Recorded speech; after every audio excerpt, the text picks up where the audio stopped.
Most of the time I traveled alone. But you'll learn. Old habits die hard. Drink 1, nice people. Drink 7, not so nice sometimes. On the day of my birthday, I was hit by a motorcycle. She almost died in the city where I was born. And boom, Wow. happy birthday, Sarah. I was not the same anymore.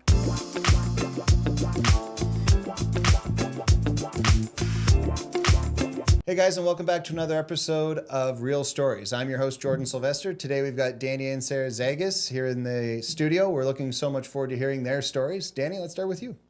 Thank you for having us, first of all, Jordan. Our pleasure to be here.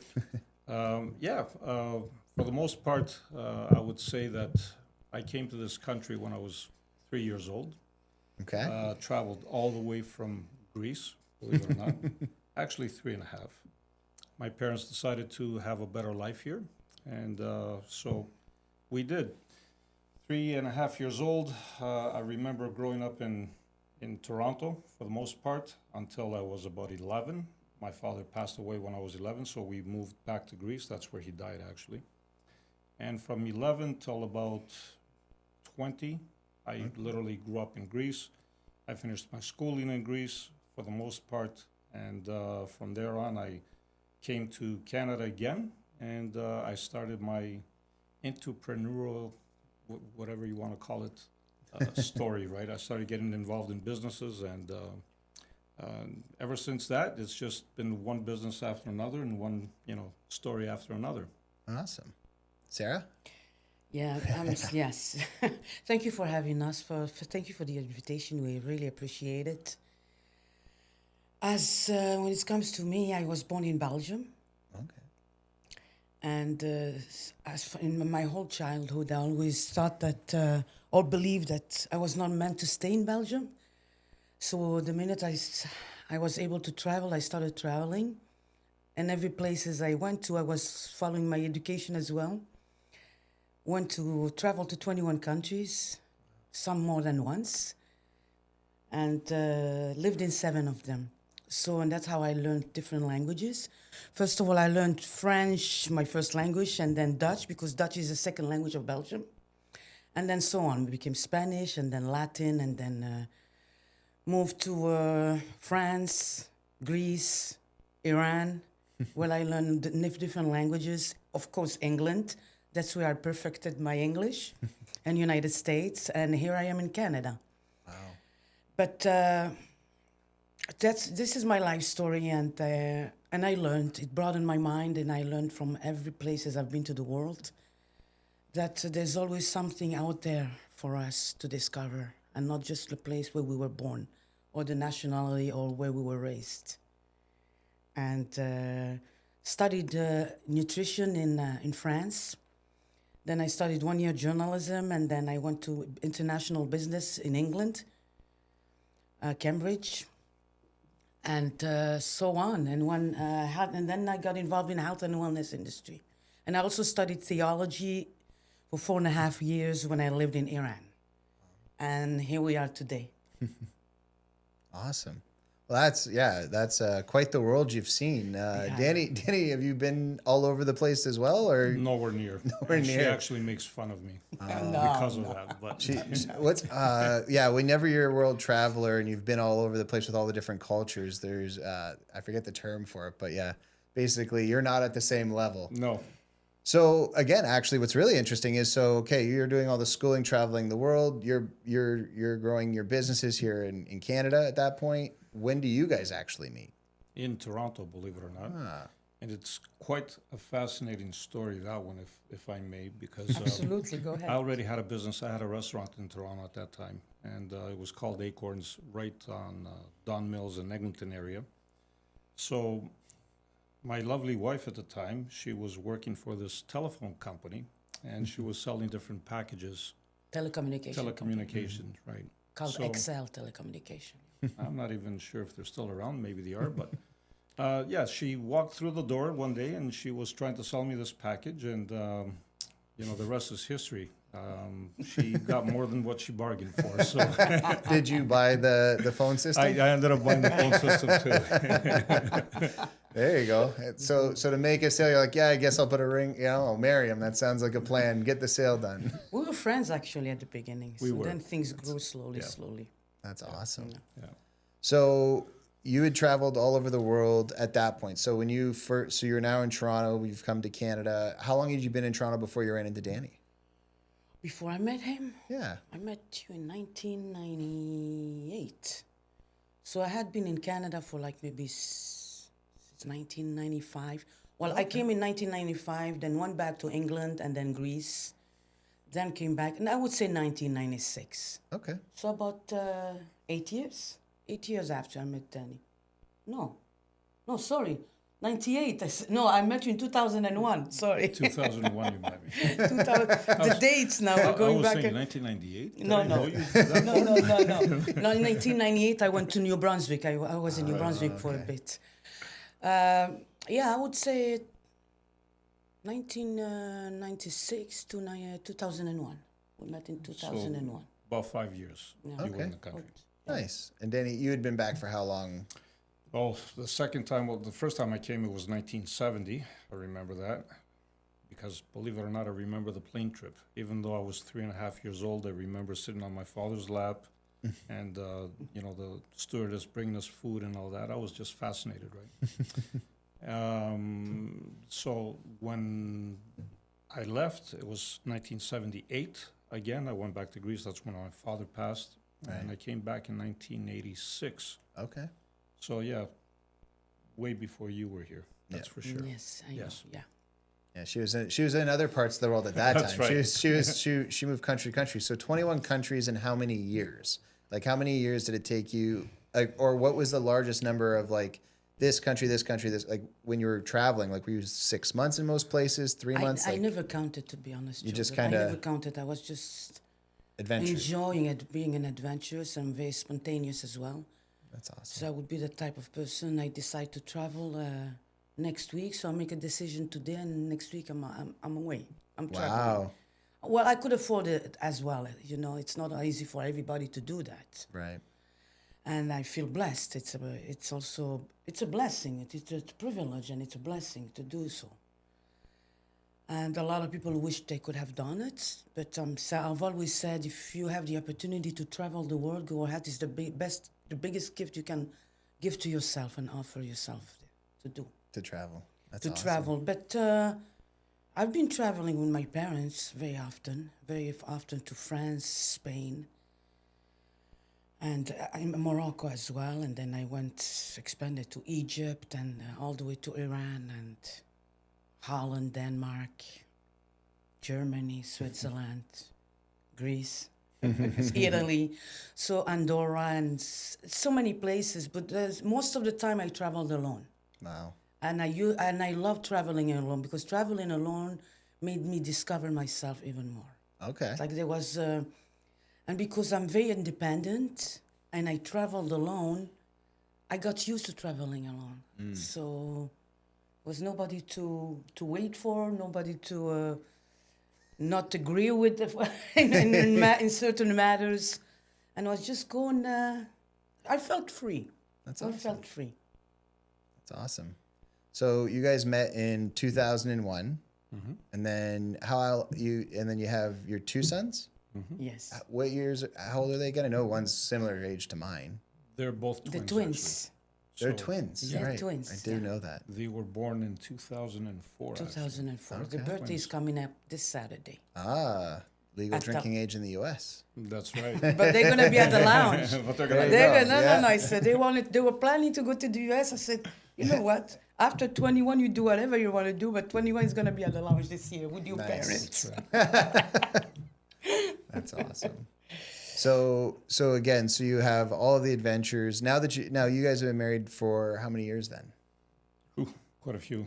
Actually, we weren't even it wasn't even a traditional marriage for us. I mean, Okay. it was one of those things that our two boys were actually, what do you call it? Ring bearers? Ring boys. Oh, They yeah. were ring boys. Ring at our wedding. barriers. At the wedding, The yeah. ring barriers. I was dancing with her mom. I They, remember they were 4 years old, yeah, actually. dancing with her mother for the first song, and one of them is in my arms, the other one is pulling me. It was like, what the heck? It's like, hey, I'm trying to dance with your mother here. It's like, no, but you were there. So. And coming That's awesome. from religious background, because we both come from religious background, it was not very much welcomed Right. and acceptable.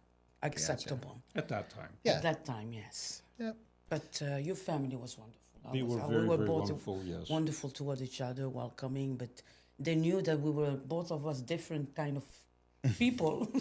Different spirit. that different spirit that never really much followed some of the rules. Yeah, you got to understand, I grew up in a traditional Greek Orthodox family Right. in Greece to begin with, right? So, which makes it even more because if anybody knows about Greek culture and Greek tradition, the church has a big say-so in that country. So that's how I grew up, and that was something that, it didn't go down that well at the beginning, but my family, like Sarah said, is a wonderful family. Yeah. Yeah, we're still here. That's So- it, man. His mom always called Yeah. her mom. She Yeah. like never called her by her name. 'Cause Oh. I remember one day asking her, "What would you like?" It's hard for me to call her by her name, out of respect. Her name never came out of my mouth. Yeah. And I asked her, "How would you like me to call you?" She said, "Just call me Stamatia." I said, "I can't. I'm just gonna call you Mana, like your son called Mama, and that's it." Yeah. And it's always been that way. Very much respectful and wonderful.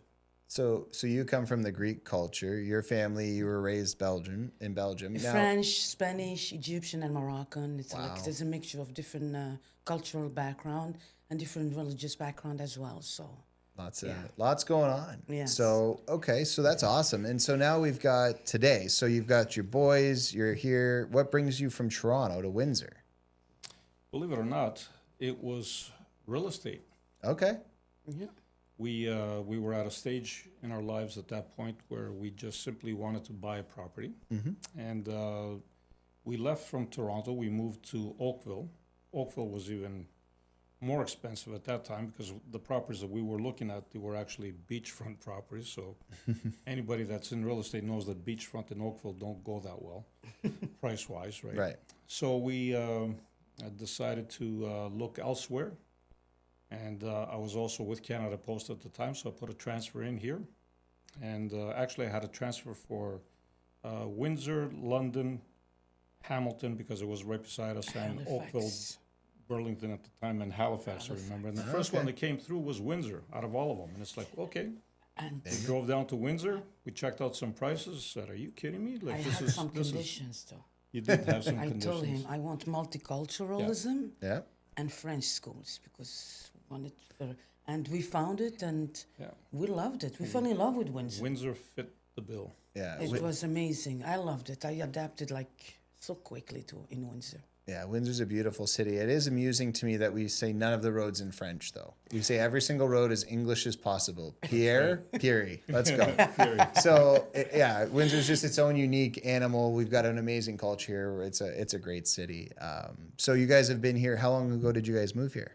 15 years ago. 15. Oh, okay. So 15 years ago, winter time, we're talking about, you can find houses that you couldn't even think about in Toronto. The same Right. ones that we're selling here for like 150,000 in Toronto, they were like over, 600,000-700,000. So it's like, it was a no-brainer. It's Right. like, yes, that's where Yep. we're going. That's awesome. So Even a friend of ours said, "What kind of homes are there for 150?" yeah, they thought they were cottages. When- Like, no, same home. When she came to visit, she was like, "Wow, but we didn't know that this existed southern Ontario." Yeah. Wow. Yeah. Well, part of as a realtor locally, we did the peninsula because we have so much waterfront here in the city.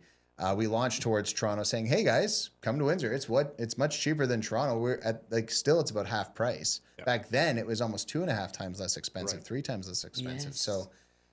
Very interesting. And it's interesting, again, bringing you guys into town and then you guys opening up Alo Lounge, which is an awesome thing in the community and just supporting. What did you guys do before Alo? So I know you work at the post office. Sarah, what were you guys doing before Alo became what it is? we were in the hospitality industry together. Okay. After we were together at Acorns. Yes. But then I got involved in health and wellness industry because having a nutrition background, I was always into my dream when I was a kid. I wanted to be a doctor, Okay. and I always loved helping others, helping people, make them feel good, make them feel better, make them feel happy. To me, every time I see someone happy, I feel happiness inside. And after studying nutrition, which is on, I turned into more naturopathy and natural medicine. And I got involved with this company called Forever Living, which is a health and wellness and beauty industry. And that's what I started doing after our kids, when they were 3 years old. Okay. And I focused and dedicated my time to do that. And then, and it's aloe vera based. The flagship is aloe vera. And that's how we incorporated aloe vera into Alo Lounge, into the signature and mocktails and cocktails. And we decided to introduce a natural way and a healthy way to people to drink and enjoy themselves without having to drink alcohol. People, isn't it? And that's how we said, let's go, let's do it.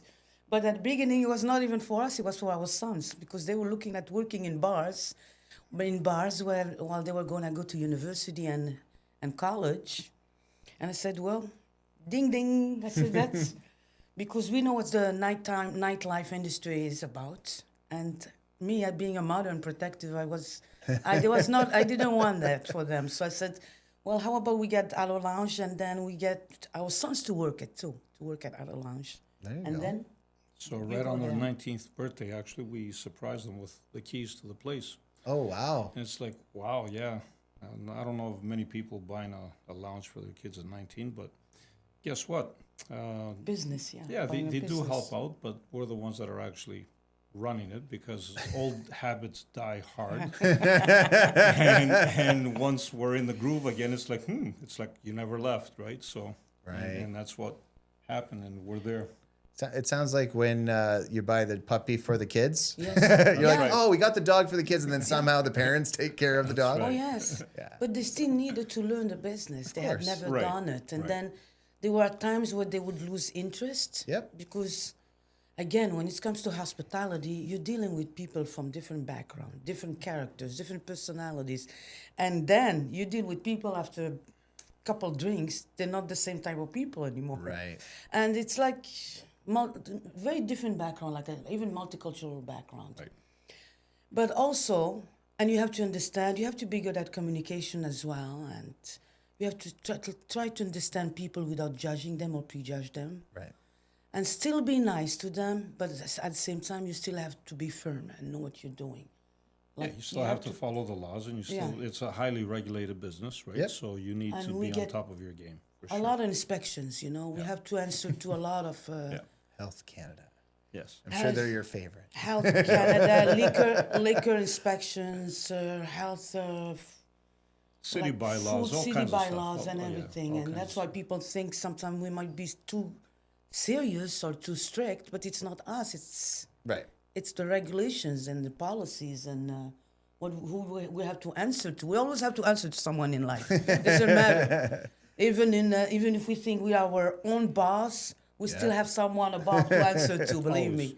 Yeah. So it's good. It's like it's a circle. It's like a turn goes around, and we all should be working together synergistically Right. and answer one of us. That's how life goes on. That's how the world goes. That's it. So we have Alo Lounge. We've got the boys. They're supposed to be running it, but mom and dad are still running it. That's awesome. So if the boys were to take over the lounge, and again, I know you work for the post office, but what would you do next? So if all of a sudden the boys were able to run the lounge, and you're sitting there going, okay, now I've got free time again, because right now I'm sure free time is hard to come by. So what would you do if you could do something different? What would that look So like? while running the lounge, since we started the lounge, we became managers and then a higher level, the highest level to reach at the company. That opens doors to so many other opportunities internationally. And that would be what I would personally pursue. Under the Alo brand. Under the health and wellness and beauty industry, and I would do it worldwide, internationally.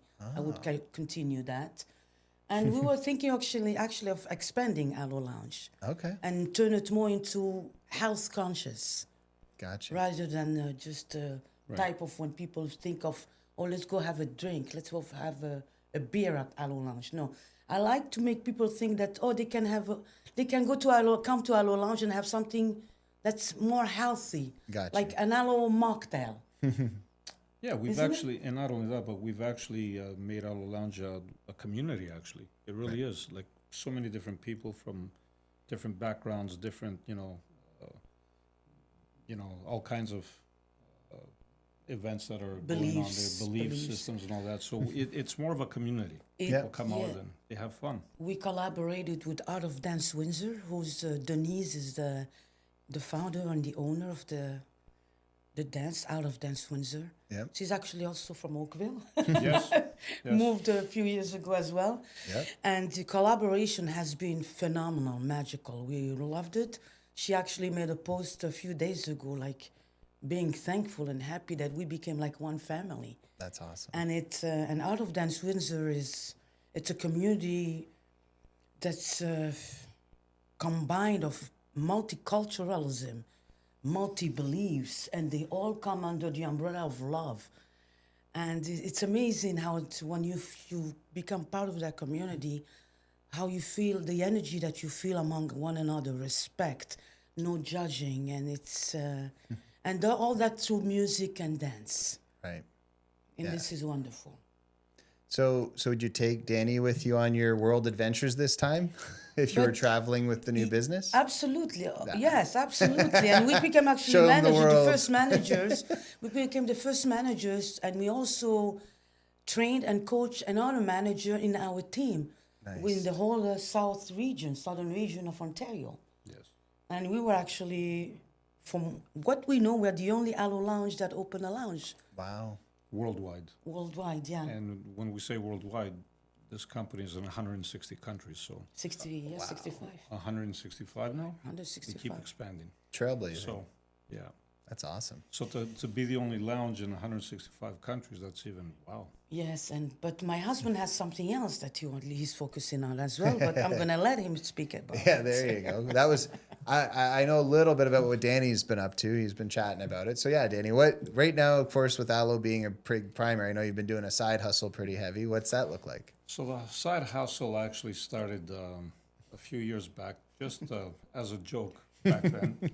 And really, it was just for me to do something. And I started with social media, just started, playing around with TikTok at the time. And what happened was I started off on the wrong foot. It was during COVID and during a lot of restrictions and all that stuff. So I had an opinion on that. But I quickly realized that I had to shift towards something more positive because, people already had a lot of negative stuff going on and, some positivity will do them good, right? Right. You had that gift. Actually. Yeah, so I shifted everything to become more positive, and next thing you know, that my page just blew up, literally. My son's friends actually at the beginning, they were making fun at me. They were saying, "What's the matter with your dad?" Next thing you know, like when they saw me blow up, like literally, they sat there and they were watching my lives. They all started joining me, and they just pretty much wanted to know how I did it, right? Right. So then from there, I went to Instagram. Same thing happened there. And shortly, a few years later, just recently, actually, I looked at her and said, well, you know what? If I can do it on those two, maybe why not give it a shot on YouTube as well? And I became a YouTube partner within 3 weeks, believe it or not, which is That's awesome. that's quite unheard of. Yes. So so I'm up to helping people discover who they are, quote unquote, because sometimes we think we know ourselves, but we really don't. It's really just our thoughts in the background telling us who we are. So Right. that's basically what I'm doing. That's And awesome. that's someone who who wanted nothing to do with social media. Yeah. Not even one account he had. I opened an account with his name, Sarah Danny Zagas, because he told me I want nothing to do with social media. And all of a sudden, people started messaging me in Greek from Greece, and I'm telling him, yeah, but I can read Greek, I can write it, but I don't understand everything in Greek because I never went to school to learn Greek. Right. And then when he started seeing those messages, he said, well, I'm going to open my own account. And that's how he started. The wife kind of showed you a little pathway, cracked the door, and you're like, all right, I guess why not? And look who you are now. That was a Facebook account. I remember that. I'm still struggling on Facebook. Not really, but I'm just, Yeah. yeah. Well, each app has its own metric, and Right. each one has a different draw for each person. Right. I find it interesting as well. I'm not really a high level person for that either. I think it's interesting because when I look at people like yourself and others, so interesting how that wasn't ever a thought. I posted nothing ever and have been posting. Well, somebody else has been posting on my behalf for the last few years, and so building this network, this opportunity for the podcast, and being able to chat with other business owners.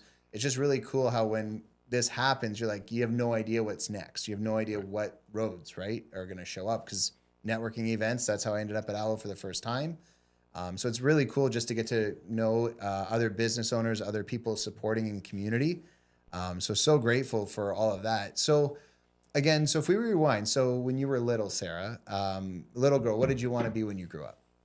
Well, no, I think I mentioned earlier, I wanted to be a doctor. Okay. Yeah, I wanted to be a doctor, and actually specifically gynecologist. Oh, okay. Help the ladies out. Yes, and There you that go. did not work out, so I still wanted to pursue something that was in health and wellness, Okay. and that's how I'm focused on until the end. That's awesome. Danny, for you, what was little Danny thinking when he was young? What was that Nowhere future? near. Little Danny wanted to be a fighter jet pilot. There you When go. he was- Yeah. Nowhere near. Then I started realizing that was maybe a little far cry for me because I decided that fighter jet pilots actually kill people sometimes. So I said, okay, maybe that's not what I really want to do, right?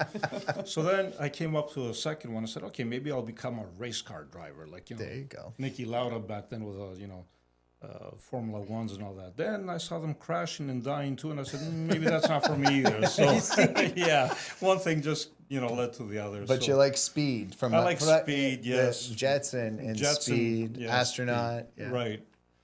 It's always funny because as children, it's interesting what our expectations are, but where life actually takes us. That's really when I'm chatting with people, I'm trying to understand, okay, so when you're young, you have these ideas, you have these dreams, and you think the problem is you don't know what you don't know yet. So you have no idea that life is going to play out completely different than you expect. Absolutely. And in so many ways, it's so much better than anything you could imagine because you just didn't have a big enough imagination. And so often when I look back, so again, it's interesting. So you want to be a doctor, it brought you along the path to health, also traveling, wanting to help people for yourself. I assume you still move probably at a pretty good speed. You keep your life moving at a high level. I do, but then instead of fighting, I decided to be one big loving person now through my platforms and all that, and That's just awesome. build communities. Yeah, That's I also what we ended decided up to being do. in an entertainment industry, singing. I made a CD, Yeah. which one of the songs was a finalist internationally at Fight Off in Los Angeles. Wow. And it's a humanitarian. They are humanitarian songs. It's Okay. called for a Better World. In French, we were translating it to English, and then life decided to direct me somewhere else. What And year would that have been? What year you were? 1993, my first CD was. Oh, okay. Wow. So That's we awesome. translated it to English and never made it to CD, to a record. Because my Gotcha. producer passed away, so I said, you know what, Oh, I'm going to stop there. But it's always been traveling and singing as well. that's awesome. Yeah. For a moment there, I thought I was going to be her producer after that. Then I quickly realized that I really don't know much about singing. So that wasn't going to go far. Yeah. You guys, so you've been together since 2001 or met in 2001, friends for a bit. You have the boys, the twins. But so again, you traveled the world. Wait, so when you go back, so in 1993 you were singing and you were in Canada and the US by then? No, in 1993, I was in Belgium. Oh, you were in Belgium at the time. Okay. Yes. The CD was released in Belgium in 1993, May 1993. Okay. So that's where it was. Yes. So now, had you been traveling the world and just back home at that point, or what did that look like? What when you're looking at the timeline? I'm trying because you traveled so much. Danny's is a little more straightforward. He kind of goes boom, boom, boom. When you're Yes. looking at your life, Well, okay. So in the 80s, what were you up to? In the 80s, I came back from Iran. It was in 1987. Okay. Then that's when I focused on the English. Yeah. And I started learning English, and I kind of forgot the other languages because I knew that English was the international language at that time. Right. That's where people were It was like the in when everybody wanted to learn English. And I knew that I had to learn English also because I started in the music industry. Right. And that's how we could make it in the music industry in English. But then I left Belgium and then I left to focus on the English in England and in the States. That's Okay. how I ended up living in the States and in England. But then after that, I still continued traveling the world, the places that was mostly Europe, Egypt, Morocco, Turkey, back to Iran. I had gone back to Iran before I came for good. Came back to Belgium. It's like they were back and forth to many places. Just kept on But moving. when I completely left Belgium without going back was in 1995. We never went back to Belgium. I left Belgium for good. Oh, Yes. would you go back? I went back after 18 years. Oh, okay. After 18 years and back to France and Belgium, and then I realized that I'm not the same. I was not the same anymore. Ah, And I saw that people were still the same. got you. Me traveling broadened my mind. My way of thinking, of living had changed. Even with family members. Even the belief system changed. Right. So when I went back, I was supposed to go for 3 weeks. After three days, I started having this anxiety separation. Oh. No. And I realized that my home is not Belgium or France anymore, it's Canada. Wow. And I was communicating with my husband, and our kids were with him at that time. And I told myself, well, and I was with my brothers, my sisters, my mom, the family, and it's still something like there was that kind of anxiety. I wanted to come back to Canada. Wow. Homesick. Homesick, yes. And, I told myself, well, live the day by day, live the moment and be present where you are now. Otherwise, I wasn't going to enjoy it. And after coming back, I never went back again. Wow. It was like a kind of a closure that I needed. Okay. And I do not regret being in Canada at all. Wow. That's awesome. So when It's you a think life about, you've talked a little bit about like the ways you've changed. Is there anything specific? If somebody were being like, okay, so at this age, like 18, 19, when you were young, between then and like 25, 26, then again 35, 36, as you're aging, is there any spots along that path where you see forks in the road? It's interesting how, because you chose to do this instead of that, how life kind of unravels in front of you. Is there any major posts in the ground that you can look back to and be like, man, if I would have done that, life would look so different today? Not that it's better, just different. Yeah. I was like that when I was very young, thinking, if I could have, would have.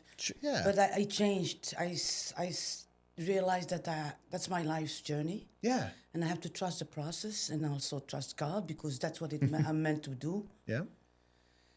But what changed me, the big moment of my life, was my nearly death experience I had in Greece on the day of my birthday. I was hit by a motorcycle. Oh.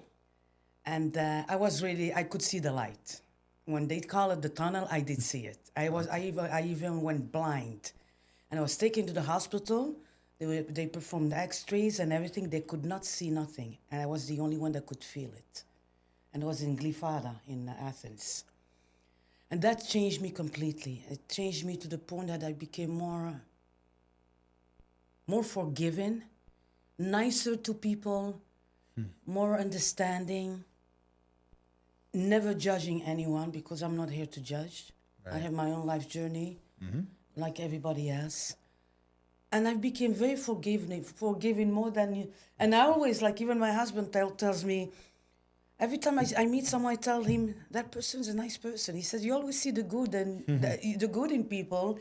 And you always say that person is nice, but not everybody is nice. Right. But I said, that's what I chose to see first. You remember that? It's funny that she almost died in the city where I was born. I was actually born in Athens.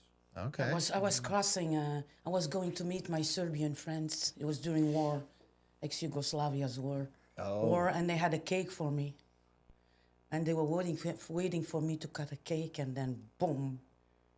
Wow. Happy birthday, Sarah. Which birthday was that? Do you remember?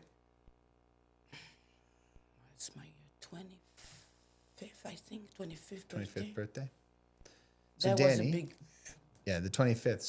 So again, no, that's it's interesting how near death experiences have massive impact on life. So when you look back, that's the time where you sort of grew up, changed your attitude, adjusted your life, and became kind. Right? Yes. It's the objective, like you're saying, is I want to see the kindness in others. So even if they are mean people, there's still kindness in all humans. They can choose it, whether they do or not. It's always kind of the question. Like you said, you Absolutely. work in a bar. Drink one, nice people. Drink seven, not so nice sometimes, right? Yes, So yes. learning the But balance there's there. another moment in my life I forgot to mention before 25, when I was in Iran during the bombing time. Oh, That I realized, why are human beings doing that to one another under one belief system, right. under one cause, and that cause is just about destruction. It's not about who. It's not about love. It's about that destruction and killing one another over what? Over a piece of land, over power, over money, over whatever it is. Right. And to me, it was not. Killing others did not justify what they were doing. It was not justified, and that opened my eyes even more. I said, bye bye, going back to Europe. Out of the Middle East, back into Europe. Safety. I left everything I had, suitcase, clothes. I said, I'm coming back, but I never went back. He never went back. Wow. So Danny, for you, when you look back at your life and you're looking at all the different things you've done, the traveling back and forth, Greece and Canada, like where do you see the forks in the road or these moments where you're like, okay, this changed my life in a way, yet there was another path you could have taken. It's not, again, that it would have, I don't like the what if question. It's more just what lessons do you learn from your life experience because of the choices you've made? So one of the things that changed me drastically was when my father died, actually. When I was 11 years old, I had left from Canada, went to Greece. They threw me in a Greek school totally. I thought I was taking Greek here, but when the Greek that I was taking here compared to the Greek in Greece was two different things. Then the culture itself, just the way they were around death in general, didn't sink in very well with me, so that dramatically changed me. And then I would say after that, of course, just going to school, different culture, different language for me at the time.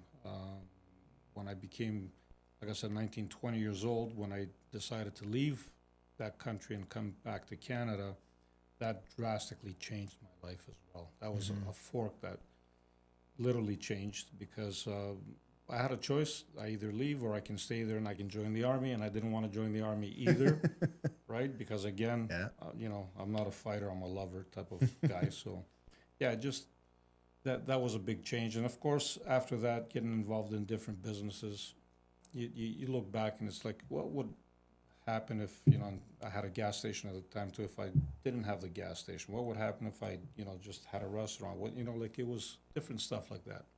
Yeah, but you get all the learning from the experience. Right. Usually, as I like to say, if you make 213 decisions instead of being indecisive over 3, you'll figure out what's right and wrong. You might make 187 good choices and have 20, 25 bad ones. Right. But you'll learn. And when we take those opportunities and we step out, you never know if it's going to be good or bad.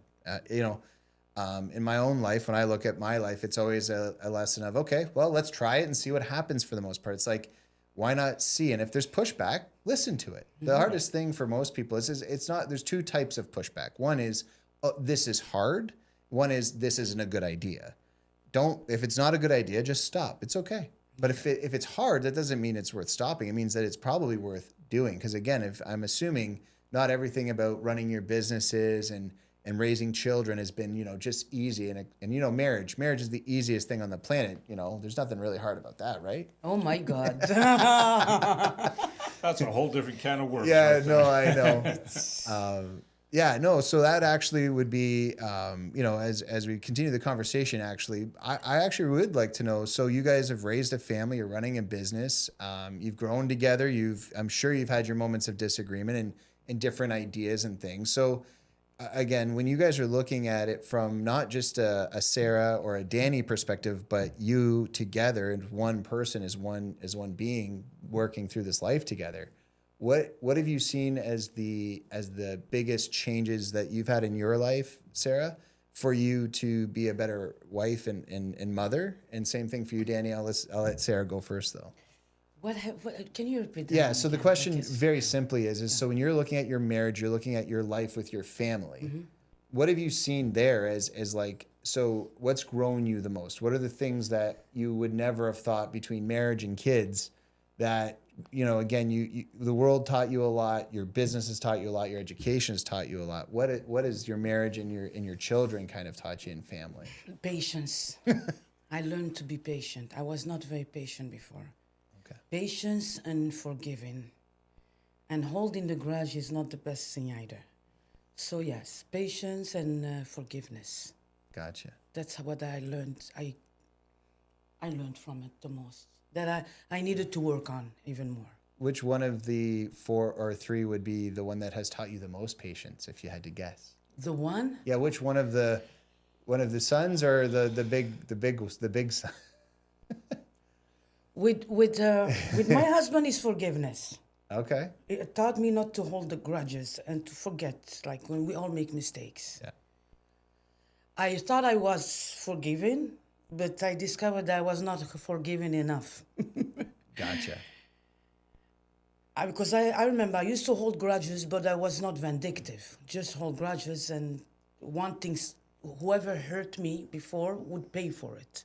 That's how I used to be. I used to believe that. Right. I used to believe in, they call it Murphy's Law. But now I said no, because even people that hurt us, we should say thank you to them because they made us become who we really are today. Right. Who hurt us or not hurting us, the nice ones, it doesn't matter who they are. It taught us to be who we really are, discover who we really are. But when it comes to patience, it's our children. They taught me to be very patient. Isn't it? That's your story. That's yeah. For you, Danny, when you're looking at life and marriage and kids and family, the family side of the coin, what for you has been? For me, the biggest challenge was I was always used to making my own decisions. And I wouldn't think twice. I would just make my decision and move on. And all of a sudden now, you know, you get married and you're not alone anymore. You have a partner, and all of a sudden, any decision you make affects them as well. And then when you have kids, then it goes even deeper and deeper. So it taught me more of a partnership and cooperation, and it's like, you know, communication. You need those communication channels open, and you need to be able to, you know, have discussions and understanding where the other person is coming from. So the big part of it is partnership. Awesome. Yeah.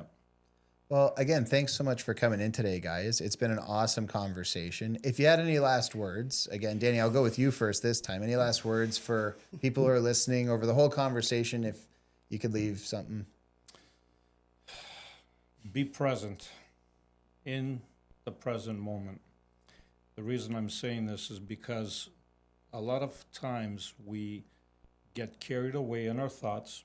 We see a scenario playing out and we judge it, or we don't know enough information about it, and we just jump the gun, right? Just let it unfold. Be present without getting entangled in it. So see it kind of from the distance, and then things play out magically when you see things like that. Awesome. And Sarah? Be forgiven. Yeah. I like the word, forgiveness. Be forgiven and do not prejudge or assume. Because people tend to assume immediately. I don't know, anything. People assume it right away before even knowing what's going on. Right. So be forgiving and do not assume. Those are two things.